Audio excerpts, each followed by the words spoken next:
3 opportunités d'affaires agricoles au rendement rapide en Afrique. Dans cette vidéo, je vous montre 3 entreprises agricoles qui peuvent vous permettre de trouver votre indépendance financière en Afrique. Je parle de 3 cultures agricoles peu exigeantes en termes de superficie cultivable que vous pouvez commencer même dans l'arrière-cour de votre maison. Vous êtes bien sûr sur Africa is Wealth, la chaîne YouTube des entrepreneurs, et si c'est votre première fois ici, je vous invite à vous abonner et activer la petite cloche de notification pour ne manquer aucune de nos vidéos prochaines. Ces 3 cultures que je vous montrerai tout à l'heure constituent des produits à coût élevé, parfois rares, mais très demandés, ce qui explique leur rentabilité rapide. Restez donc jusqu'à la fin de cette vidéo pour ne pas manquer ces opportunités.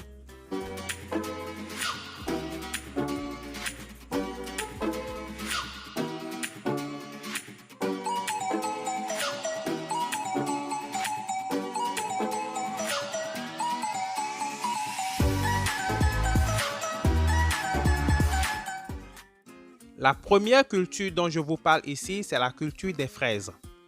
Détrompez-vous, les fraises se cultivent en Afrique, contrairement à ce que l'on veut vous faire croire. La variété la plus cultivée en Afrique est la Camarose. Donc, n'écoutez plus les gens qui disent que les fraises ne se cultivent pas en Afrique. L'opportunité est que non seulement la fraise est très utilisée dans l'industrie culinaire telle que la pâtisserie et la production de boissons, mais elle est recherchée dans l'industrie cosmétique pour sa fraîcheur, son parfum et ses propriétés rajeunissantes. Elle est aussi très utilisée en médecine pour ses substances antioxydantes dans la prévention du stress. Les hôtels et restaurants ainsi que les usines sont continuellement à la recherche de fraises. Vous voyez donc le potentiel lucratif si vous entreprenez dans la culture des fraises. Et parce que les fraises sont rares dans nos villes, vous êtes sûr de les écouler très rapidement si vous les cultivez. La question suivante est comment cultiver des fraises? Pour avoir une idée, vous pouvez faire des recherches sur Internet. Et c'est ce que j'ai fait moi-même. Vous trouverez beaucoup d'articles et vidéos pour vous éduquer. Ensuite, combien faut-il pour vraiment commencer ce business? Notez bien que vous n'avez pas besoin de grands moyens pour exploiter ce business très rentable. Vous pouvez commencer à petite échelle avec un investissement initial de 100 000 francs CFA destiné à l'achat des grains ou jeunes plants. Vous allez toucher vos premiers revenus à partir du 5e mois, c'est-à-dire que la récolte des fraises se fait au bout de 5 mois, ce qui en fait une affaire à rendement rapide. Un certain nombre de jeunes burkinabés s'adonnent à cette culture et croyez-moi, ils ne se plaignent pas. La deuxième opportunité d'affaires agricoles au rendement rapide que je vous présente, c'est la culture de champignons. Qui a dit que la culture des champignons n'est pas rentable? Je vous donne ici 2 cas où ce business est déjà exploité en Afrique. Le premier cas, c'est celui de l'Ivoirien Loba Zakari, technicien en bâtiment, qui après avoir découvert la culture des champignons en Europe, décide de rentrer en Côte d'Ivoire pour se lancer dans la production de pleurotes, une variété de champignons que jusque-là, les Ivoiriens ne connaissaient pas. Depuis 2010, il produit, notez bien, 3 tonnes de pleurotes par an et gagne entre 15 à 20 millions de francs CFA par an grâce au prix d'achat au kilo des pleurotes qui avoisine les 5 000 francs CFA. Qui dit mieux, dit que ce revenu annuel provient d'une championnière de seulement 200 mètres carrés, une petite superficie.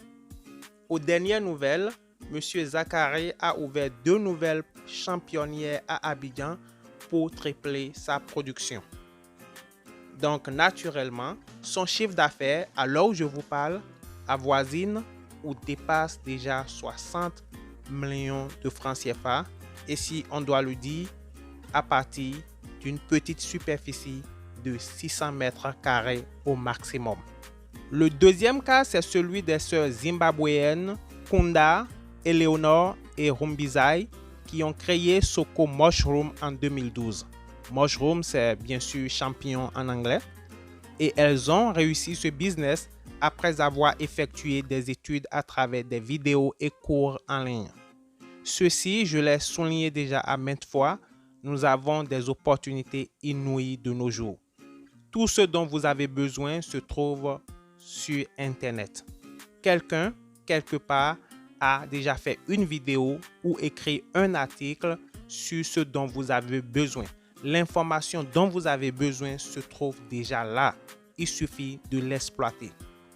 Aujourd'hui, l'entreprise de ces trois sœurs approvisionne tous les marchés, hôtels et restaurants d'Harare en champignons et en épices de champignons. Le succès se trouve déjà à votre portée, j'ose le dire. Troisième opportunité d'affaires au rendement rapide, c'est la culture et production des épices. Pourquoi devons-nous importer les épices alors que nous produisons presque tout ce qui est utilisé pour la production des épices?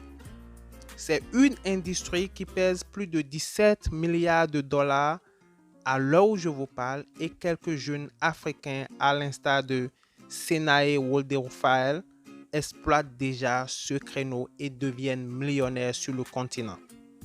Le concept est simple. Soit vous achetez des épices à peine récoltées chez les jardiniers et fermiers, soit vous commencez un petit jardin vous-même. Notez que vous n'avez pas besoin de grands espaces et vous n'avez besoin que des graines et de l'engrais pour commencer. Vous avez vos premières récoltes, si je ne me trompe pas, au bout de 6 mois. Ensuite, il faut ajouter de la valeur en séchant, en écrasant et en emballant avant de les envoyer sur le marché. Vos emballages vous permettront de vendre, donc s'il vous plaît, payez beaucoup d'attention à vos emballages pour attirer la clientèle. Parce que souvent, c'est à cause des emballages peu recommandables que les produits africains ne se vendent pas. Sinon, en réalité, nous avons de très bons produits, mais le packaging n'est pas là et par conséquent, les gens ne sont pas attirés vers ces produits. En dehors du petit espace de terre, des engrais et vos efforts physiques, il vous faut entre 150 000 et 300 000 francs CFA pour démarrer. Vous avez pas mal de clients avec ce business comme les industries de viande, les foyers et les restaurants. Vous avez aussi les complexes touristiques, les cantines universitaires et même les industries médicales et cosmétiques. Un point important, si vous achetez les matières premières au lieu d'en produire vous-même, vous serez beaucoup plus vite en business. Et même si c'est le cas, il est préférable de produire aussi pour ne pas trop dépendre des autres fermiers et jardiniers. Donc, au cas où il y aurait des soucis de leur côté, vous avez la production vous-même. Vous avez quelque chose pour continuer à produire et servir vos clients. J'espère que vous avez trouvé ces 3 opportunités intéressantes. Si oui, aimez, partagez et laissez vos commentaires. Je ferai l'effort comme d'habitude de vous répondre. C'est Géraud de Africa is Wealth, toujours pour vous apporter de la valeur. Je vous remercie et à la toute prochaine vidéo.